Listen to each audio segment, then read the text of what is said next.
Ini adalah 5 kebiasaan yang harus segera dilakukan pria sejak awal tahun ini supaya menjaga kesehatan seksual kita. Harapannya dengan melakukan ini, penis kita menjadi semakin sehat, libido semakin kencang, dan ereksi semakin kuat. Hati-hati kalau kalian masih mempertahankan kebiasaan-kebiasaan lama, bukan tidak mungkin hal inilah yang bisa menimbulkan gangguan fungsi seksual di tubuh kalian. Selagi tahun baru, semangat baru, mari kita lakukan kebiasaan baru yang menyehatkan bagi penis kita. Saya Dr. Jeffrey Albari Tribowo, spesialis andrologi, ahli reproduksi pria, pertama di Banjarmasin, Kalimantan Selatan. Oke, langsung saja ya, kita akan membahas 5 resolusi awal tahun baru bagi pria supaya menjaga fungsi seksual kita sehat. Yang pertama, itu adalah mendaftar anggota gym. Kenapa di sini saya menyatakan mendaftar anggota gym dibandingkan menulis ayo segera olahraga? Karena biasanya ya, kita kadang kalau olahraga cuman di awal-awal semangatnya, ujung-ujungnya semakin malas.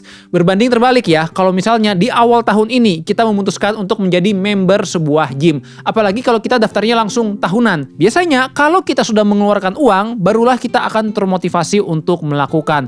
Ini sering ya menjadi masalah. Kadang kita itu selalu aja menunda olahraga dengan alasan menunggu momen. Sekarang ini adalah momen yang paling ideal kalau kita mau memulai kebiasaan untuk berolahraga. Salah satunya adalah dengan mendaftar gym. Biasanya ya kalau kita udah keluar uang, apalagi uangnya itu banyak, langsung member tahunan, kita akan jadi sayang-sayang nih. Aduh, aku udah daftar mahal nih. Masa aku nggak rajin olahraga? Dari situlah akhirnya kita semakin termotivasi untuk melakukan olahraga. Bahkan saran saya ya, kalau misalnya nih kalian belum terbiasa melakukan olahraga, selain mendaftarkan gym, sebaiknya kalian juga mencari personal trainer dan langsung berlangganan. Tujuannya ya tadi supaya semakin menguatkan motivasi kita. Jadi kita udah keluar uang untuk bayar gym, keluar uang lagi untuk bayar personal trainer atau pelatihnya. Double-double tuh pengeluarannya. Bayangin kalau misalnya kita malah nggak jadi olahraga. Sudah pasti kita merasa malah rugi karena udah ngeluarin uang banyak. Makanya sebetulnya dengan di awal tahun ini kita langsung mendaftar gym dan mendaftarkan personal trainer, itu akan sangat membantu sekali supaya kita jadi semangat berolahraga dan melawan rasa malas. Percayalah, memang betul kadang kita itu ngerasa berat di awal, apalagi kalau kita belum terbiasa olahraga. Tetapi dengan kita memulai kebiasaan ini di awal tahun, harapannya ini bisa bertahan dalam jangka panjang dan ini bisa mengubah hidup kita menjadi lebih baik, khususnya di fungsi seksual. Kenapa sih saya selalu menganjurkan banget untuk kita nge-gym? Jadi kita harus paham ya, kalau kita nih misalnya olahraga, tetapi olahraganya masih sekedar jalan-jalan santai, lari cepat. Percayalah, itu tidak memiliki efek yang signifikan ke fungsi seksual. Memang itu hal yang bagus kalau kita melakukan jalan atau lari, tetapi yang lebih bagus lagi kalau konteksnya untuk ke fungsi seksual itu adalah harus melakukan olahraga kekuatan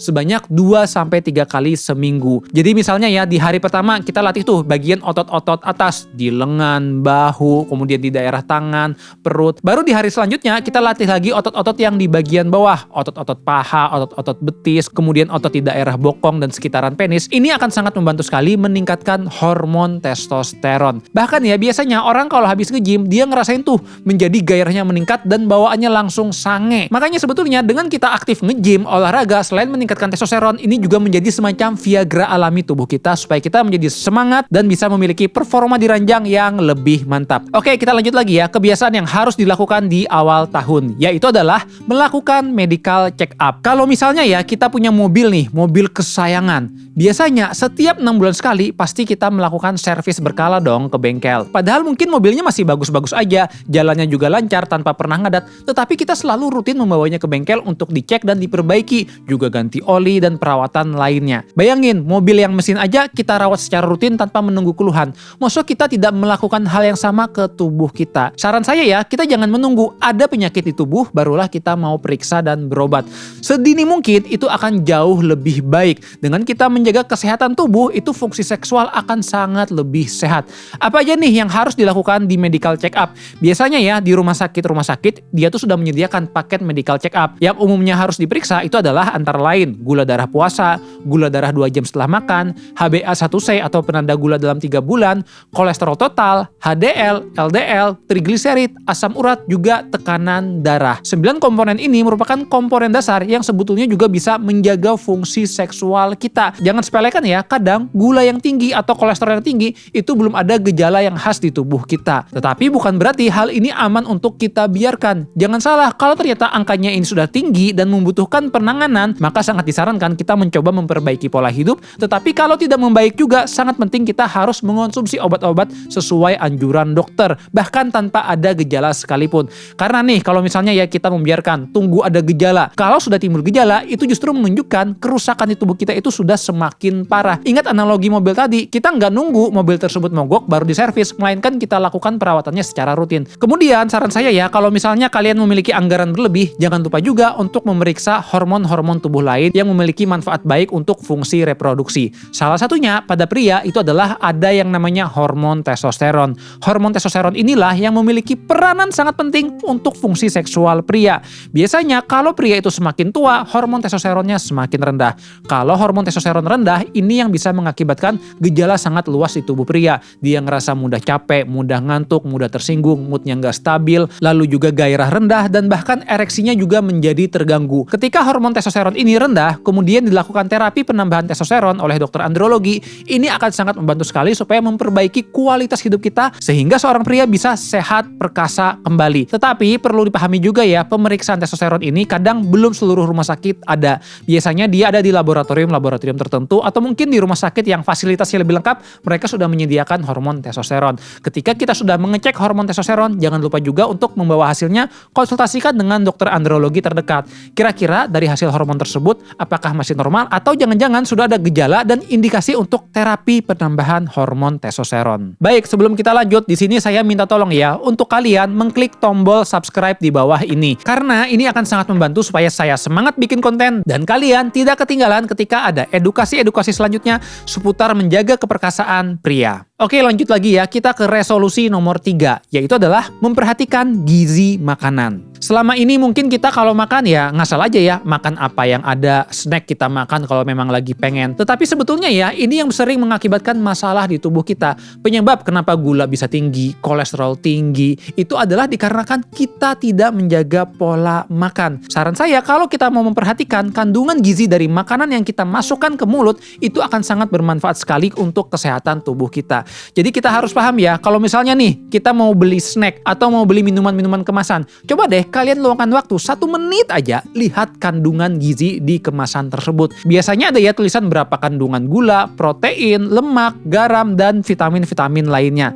Nah, yang harus jadi hati-hati itu adalah berapa sih kandungan gulanya. Karena kita sering tanpa sadar mengkonsumsi gula yang terlalu berlebihan dalam 1 hari. Untuk seorang pria dewasa, itu disarankan ya, konsumsi dalam 1 hari, kandungan gulanya itu tidak boleh lebih dari 50 gram. Kadang ya, 1 minuman kemasan yang manis-manis, itu kandungan gulanya sendiri aja udah sampai 15 gram lebih. Bayangin kalau dalam sehari kita minum 2 minuman botol, ditambah lagi dari makanan snack, tambah lagi kita ciki-ciki, nasinya banyak, ini juga akan meningkatkan kadar gula di tubuh. Bukan gak mungkin dalam sehari kita makannya udah hampir 100 gram gula. Dan gula inilah yang bisa menimbulkan penyakit. Makanya kalau saran saya, kita pilih makanan, cari yang kandungan gulanya itu rendah. Justru yang harus diperbanyak itu adalah konsumsi proteinnya. Protein ini dia banyak ditemukan terutama di daging-daging segar. Jadi ya jangan salah, kalau kita mau konsumsi daging, saran saya kita pilih daging segar, bukan yang daging berpengawet. Karena di daging segar inilah yang kandungan proteinnya tinggi dan tanpa bahan pengawet. Pada prinsipnya ya, saran saya kita kurangi tuh makanan-makanan yang ultra processed food atau dia bentuknya udah nggak jelas, kemudian dia di dalam kemasan-kemasan berpengawet. Berbanyaklah justru makanan-makanan segar seperti daging segar, telur ayam, kemudian juga buah dan sayur hijau. Makanan-makanan inilah yang sebaiknya kita konsumsi secara rutin karena dia akan membantu kesehatan tubuh kita karena kandungan zat gizinya yang sangat sehat. Sekarang kita lanjut ya ke resolusi nomor 4, yaitu adalah mengurangi overthinking. Di era sekarang ini ya, banyak orang-orang usia muda ataupun usia tua yang dia itu sering stres dan overthinking berlebihan. Karena apa? Sekarang ini sudah tidak bisa dipungkiri era sosial media. Kita kalau mengisi waktu luang selalu scrolling sosmed. Seringkali ketika kita membuka sosmed, kita ngerasa kalau diri kita ini kayak kurang. Ngelihat teman, kok pencapaiannya udah bagus banget, mereka udah sukses dengan dunianya. Padahal jangan salah, belum tentu semua yang dibagikan di sosial media itu adalah hal keseluruhan dalam hidup seseorang. Bisa jadi sebetulnya teman kita juga mengalami kesulitan dalam hidupnya, hanya saja dia tidak men-share-nya di sosial media. Makanya ya saran saya, kita harus ngurangin scrolling sosial media, khususnya kalau misalnya kita suka men-scrolling hal-hal yang kurang bermanfaat atau malah melihat sesuatu yang bikin kita semakin overthinking. Bukan gak mungkin kalau kita sering scroll sosmed, semakin overthinking, belum lagi baca berita negatif, hal ini bisa mempengaruhi pola pikir kita. Jadi ada banyak ya orang-orang yang menderita gangguan fungsi seksual. Karena apa? Pikirannya ini dipenuhi dengan emosi dan berita negatif. Berita-berita negatif dia makan tiap hari dari media-media yang disajikan, ini kemudian akan mempengaruhi otaknya sehingga seseorang tersebut mudah cemas setiap kali melakukan aktivitas. Akibatnya produktivitas jadi nurun dan bukan gak mungkin fungsi seksualnya juga akan terganggu. Oleh karena itu, solusi yang bisa kita lakukan adalah untuk membatasi screen time. Lebih baik kita menggunakan internet ataupun sosial media untuk mengakses berita-berita positif atau hal-hal yang bisa membantu mengembangkan diri kita. Lalu sangat penting juga ya untuk kita menjaga kualitas tidur. Kadang karena kita sering scrolling sosmed, kita menjadi kurang tidur. Kita kadang maraton nonton drama atau Netflix and chill sampai berjam-jam. Sangat disarankan kita itu tidurnya adalah 7-9 jam setiap malam. Dengan durasi tidur yang baik, ini akan sangat menjaga kesehatan tubuh kita sehingga fungsi seksual pun akan lebih baik. Lalu coba deh saran saya ya, kalian melakukan hal sederhana untuk mengganti kebiasaan buruk. Biasanya kita kalau pagi hari ya, pertama kali yang kita lakukan apa? Buka HP. Kita scrolling, baca berita negatif, akhirnya kita udah dari pagi terpapar dengan hal negatif. Kalau ingin mengganti kebiasaan buruk ini, coba deh kalian di pagi hari sebelum melakukan aktivitas apa-apa, pertama minum air putih dulu. Kedua, lakukan meditasi berbantu.